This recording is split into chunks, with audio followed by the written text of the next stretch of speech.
Peter, thank you very much. Pleasure to be with you. Consistent with the article that appeared in the Chronicle of Higher Education, I'm gray-haired. I'm the chairman of the National Association of Scholars. My name is Herb London, and I'm not from Bowdoin. In many respects, this is an extraordinary occasion. I'm reminded of some of the great lives of the 21st century. Your check is in the mail. I love you as much tomorrow as I do tonight. I'm from the government. I'm here to help you. I did not have sex with that woman. It was merely a trailer that was responsible for the attack in Benghazi. And I'm going to speak at the National Association of Scholars, and I'll be brief.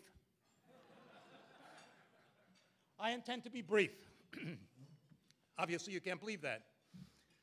Sidney Hook was in many respects a remarkable man. I knew Sidney for more than 20 years when he was at NYU and afterward when he was at Hoover. We spent many interesting days together.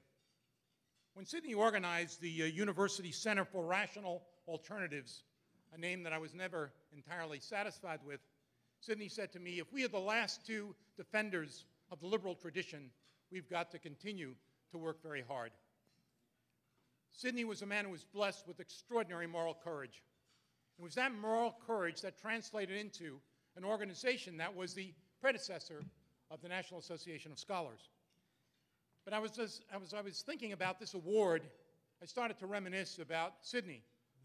And in the 1980s, Sidney called me up after having retired from the university and was living out in Palo Alto, said, I'm coming into New York and I'd like to have lunch with you.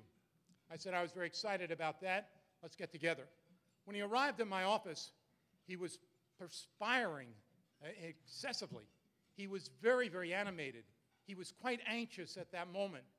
And I said, Sidney, let me get a glass of water for you. He sat down, he tried to come down, and I said, what's troubling you? He said, I took the number 6 train to come down to see you. I picked it up at Grand Central, and on 33rd Street, these ruffians got on, a rather quaint expression, these ruffians got on the train. And he said, I decided to beat them up. So I took out my umbrella, and I started to hit them. Now, I was incredulous. Sidney is not exactly an imposing figure. But he took out his umbrella and showed me that the umbrella was broken. He did indeed go to war against the ruffians. So it was not only moral courage, it was physical courage. Sidney was very unusual indeed, and reminds me of a story I love to tell. It's a story about a Japanese emperor who was auditioning for the next major samurai. And he has a Chinese person who is auditioning, a Japanese person who is auditioning, and a Jewish samurai. The Japanese person is up first, and what is released is a little bumblebee. He swings his sword very swiftly, and the bumblebee is cut in quarters. Very impressive. Emperor says, that's really special. Next up is, of course, the Chinese samurai. And the Chinese says, release a flea. Very, very small. A fly, rather, very small. He swings again, and the fly is cut in half. Emperor says, very, very impressive. Finally, the Jewish samurai gets up and releases a tiny little flea, almost infinitesimal, very difficult to see. The Jewish man swings his sword. And interestingly, the flea continues to fly. The emperor says, I don't understand. I'm baffled. Nothing happened here. I'm very disappointed in you. The Jewish man looks at him and says, circumcision does not involve killing.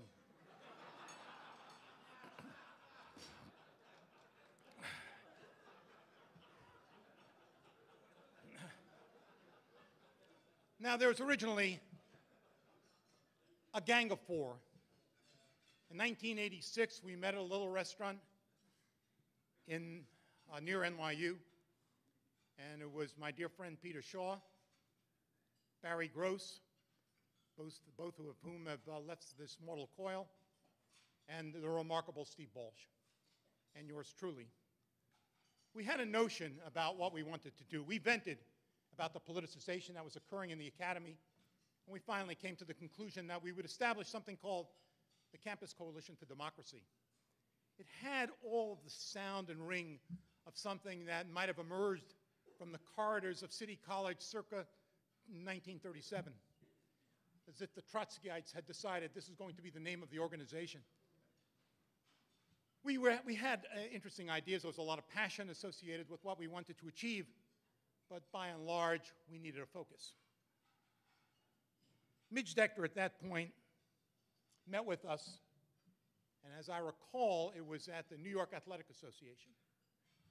Midge was the presiding spirit of a new organization, an organization called the National Association of Scholars. Long before we acquired our name, Midge gave us a focus. The moral courage that I talked about for Sidney Hook was clearly demonstrated with Midge Decter. Midge Decter is in some respects the heir to the Sidney Hook tradition. She was inspiring. She was our weather vane. She was the North Pole. She was the moral courage that we needed, and interestingly, even gave us the first grant for the National Association of Scholars. Midge was someone who has been engaged in many wars. The Committee for the Free World gratefully dissolved after the Berliners tore down the last wall. But it was Midge who was fighting that battle in the Cold War. Other battles remain, and Midge is characteristically always on the forefront. She is on the board for the Center for Security Policy. She chairs the Claire Booth Luce Fund. She is on the board, too, of the Institute on Religion and Public Life. Her service has been recognized in 2003 with the National Humanities Medal. Her books and articles demarcate a long epic in American intellectual life.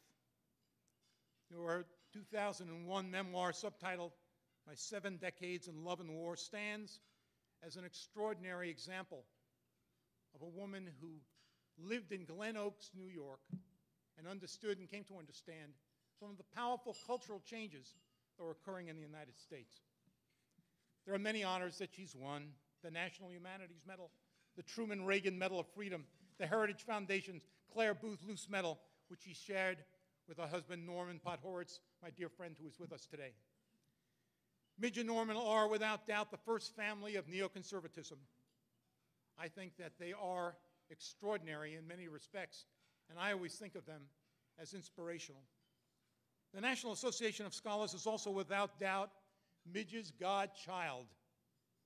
Dissertations could be written on Midge's intellectual influence in her time, and somewhere in those dissertations would have to appear an account of the scrappy little academic group that dared to fight the establishment on racial preferences, that battled the legions of undead academic Marxists long after Marxism in the real world had expired, that resisted the rise of illiberal ideologies in the full flood of their popularity. One threat to the free world has come and gone, but others remain. In 1939, in the wake of the Stalin's show trials, philosopher Sidney Hook funded the Committee for Cultural Freedom to oppose all forms of totalitarianism. It was Fred Siegel who talked a little while ago about the anti-communism left. There was an anti-communism left. We have forgotten that. Midge's Committee for the Free World was a worthy revival of Hook's great idea. And as the Marxists used to say in spotting connections that might mean something, it is no coincidence that the National Association of Scholars names its highest award, the Sidney Hook Memorial Award, and grants it to an individual who has made distinguished contributions to the defense of academic freedom and the integrity of academic life. And it is with no trace of coincidence, but instead with deep delight, that I have the honor of bestowing the National Association of Scholars Award to Midge Decter.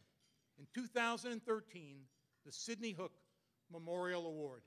I can't tell you how pleased I am to be able to give this award to an inspiration, a person of extraordinary courage, and a dear friend, Midge Decter.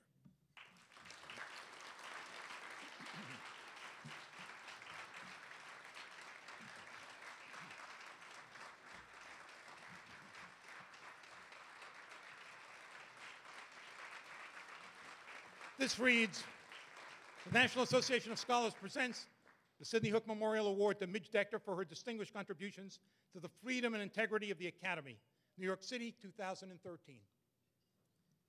We also have a check from the National Association of Scholars.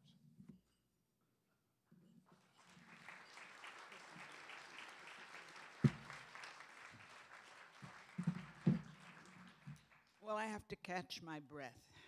I mean, that Herb, he is incorrigible. And I've also been looking for Steve Balch. Where are you? Hello.